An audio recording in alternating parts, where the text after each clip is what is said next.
ओम भगवते वासुदेवाय नमः. ज्ञानेश्वर युगला 7वा अध्याय आपण बघूया, विज्ञान योग.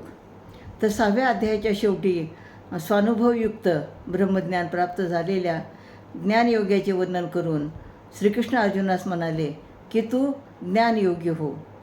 परंतु ज्ञान म्हणजे तरी काय, अशी शंका अर्जुनाच्या मनामध्ये आल्यामुळं श्रीकृष्णाने 7व्या अध्यायामध्ये ज्ञानाबद्दल, ज्ञान विज्ञानाने अज्ञान याच्या स्वरूपाचे वर्णन केलेले आहे. तर याच्यामध्ये परा आणि अपरा याच्याबद्दल पण माहिती सांगितलेली आहे.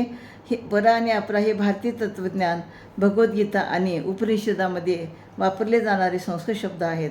तर परा प्रकृती म्हणजे ही ईश्वराची सर्वोच्च चैतन्यमय आणि आध्यात्मिक शक्ती आहे. विश्वातील सर्व सजीव आत्मा हे याचे पराशक्तीचाच भाग आहे. पराविद्या म्हणजे आत्मज्ञान किंवा परमात्म्याला जाणून घेण्याचे ज्ञान. हे ज्ञान म्हणजे मोक्ष मिळवून देत असते, त्याला पराज्ञान असं म्हणतात. तर अपरा प्रवृत्ती ही ईश्वराची जड भौतिक शक्ती आहे, जी डोळ्यांना दिसते. यात पृथ्वी, पाणी, अग्नी, वायू, आकाश, पंचमहाभूते आणि मनबुद्धी व अहंकार या 8 घटकाचा समावेश असतो. तर अपराविद्या जगाचे व्यावहारिक ज्ञान, उपजीविकेसाठी शिकली जाणारी कला, शास्त्रे, संसारिक शिक्षण, यामध्ये वेद, व्याकरण, ज्योतिष इत्यादीचा समावेश होतो, जे उदरनिर्वाह करण्यासाठी, आजीविका चालवण्यासाठी त्याची मदत होत असते. म्हणजे परा आणि अपरा याचं जर आपल्याला सोप्या भाषेमध्ये जर समजून घ्यायचं असेल तर परा म्हणजे मनुष्याची आंतरिक चेतना आणि आत्म्याशी संबंधित ज्ञान म्हणजे ही परा, आणि अपरा म्हणजे बाह्य शरीर आणि भौतिक जगाशी संबंधित असलेलं ज्ञान. म्हणजे सनातन धर्मानुसार परिपूर्ण मानवी जीवनासाठी दोन्हीही ज्ञानाची आवश्यकता, म्हणजे परा अपरा या दोन्ही ज्ञानाची आवश्यकता असते.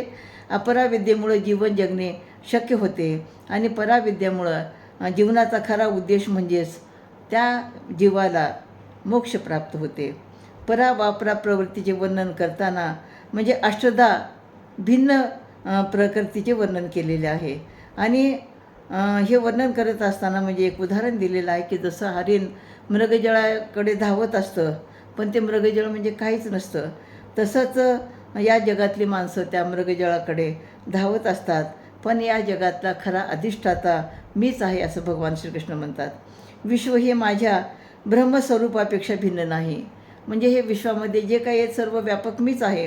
अशा प्रकारे जे मला यथार्थ जाणतात तेच माझ्या परा अपरा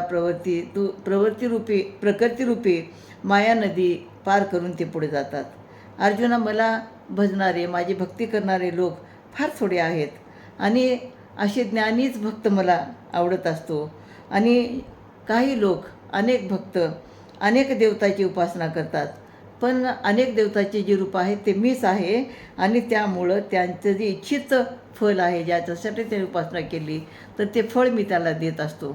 तर अशा प्रकारे आणखीनही श्रीकृष्ण अर्जुनाला सांगतात की म्हणजे माणूस मोहरूपी माया जालामध्ये कसा अडकतो. जसं अहंकाराने शरीरावर प्रेम केलं आणि त्यांना इच्छा नावाची मुलगी झाली. इच्छा आणि द्वेषाचे लग्न झालं आणि त्यांना मोह नावाचा मुलगा झाला.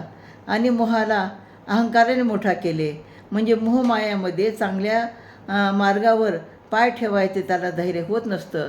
तो विकृत झाला आणि वाईट वृत्तीने त्याला घेरलं.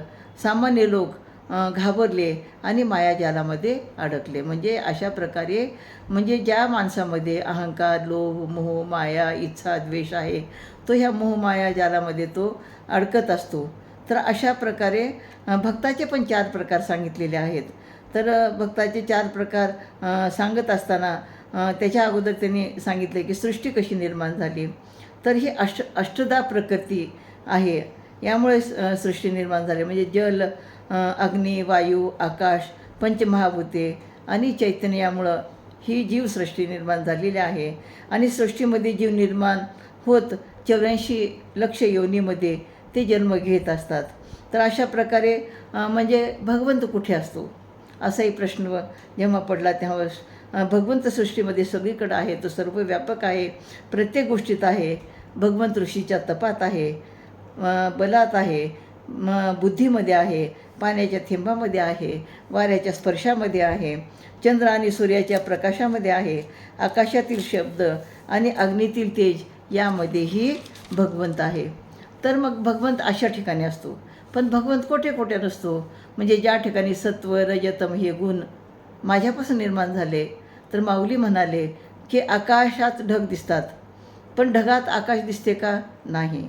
म्हणजे अशा प्रकारे हा जो भगवंत आहे, तर भगवंत हा आपल्याला दिसत नाही.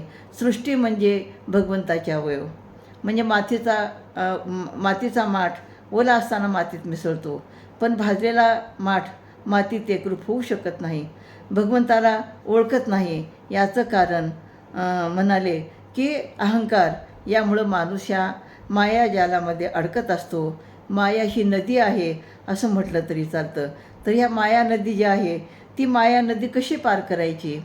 तर माया नदी पार करण्यासाठी जे योगी असतात, जे साधू असतात, जे ऋषीमुनी असतात, तर ते गुरुचं स्मरण करतात, भगवंताचं स्मरण करतात, ईश्वराचं स्मरण करतात, स्वतःचा शोध घेऊन ज्ञान मिळवतात, उत्तम कर्म करतात. त्यांना मग आत्मबोध होतो आणि मग त्यांना ही माया नदी पार करावी लागत नाही, तर माया नदी आटते.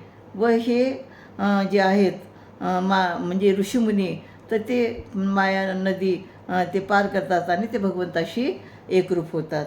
म्हणजे भगवंत एकच आहे, पण तो अव्यक्त आहे. तर अर्जुन म्हणाले की जसं चांदणं पाण्यामध्ये पडतं पण हातात येत नाही, तसंच भगवंताचं बोलणं छान वाटतं पण सगळं कळत नाही. तर अर्जुनाला आणखीनही काही गोष्टी समजून घेण्याची इच्छा होती. तर त्या काही गोष्टी आपल्याला त्या पुढच्या अध्यायामध्ये आपल्याला पाहायला मिळतील. तर याच्या ठिकाणी श्रीकृष्णाने भक्ताचे काही प्रकार पण सांगितलेले आहेत.